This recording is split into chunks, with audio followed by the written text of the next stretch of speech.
সময়ের জনপ্রিয় অভিনেত্রী তাসনিয়া ফারিন একধারে মডেল, কণ্ঠশিল্পী ও অভিনয়ে সমানভাবে পদচারণা তার।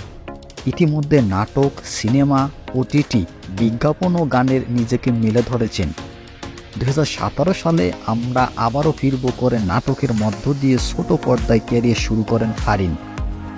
এরপর তিনি বিজ্ঞাপনেও কাজ করেন, তারপর টিভি, নাটক ও ওয়েবে কাজ করেন। 2018 সালে তার এক্স বয়ফ্রেন্ড নাটকটি দিয়ে মূলত আলোচনায় আসেন তিনি, যার জেরে 2019 সালে তিনি প্রায় 80টি নাটকে অভিনয় করেন। দেশের পর কলকাতার সিনেমায়ও তার অভিষেক হয়েছে। সম্প্রতি ময়মনসিংহের একটি সত্য ঘটনা নিয়ে নির্মিত চক্র সিরিজে অভিনয় করে প্রশংসা পেয়েছেন তিনি।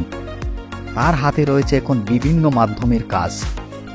এর মধ্যে রয়েছে কাজল আরেফিন ওমি পরিচালিত ওয়েব ফিল্ম হাউসউইফ। এতে জিয়াউর ফারুক অপূর্বের বিপরীতে দেখা যাবে তাকে। বর্তমানে কাজটির চরিত্র পেয়েছেন, সময় দিচ্ছেন তিনি। ভালোবাসা দিবসে এটি মুক্তি পাওয়ার কথা আছে। এর বাইরে আরও কমপক্ষে হাফ ডজন কাজের প্রস্তাব রয়েছে ফারিনের হাতে। ব্যাটে বললে মিলে সেগুলো করবেন। এদিকে নতুন বছরের নতুন চমকের ইঙ্গিত দিয়েছেন এই অভিনেত্রী।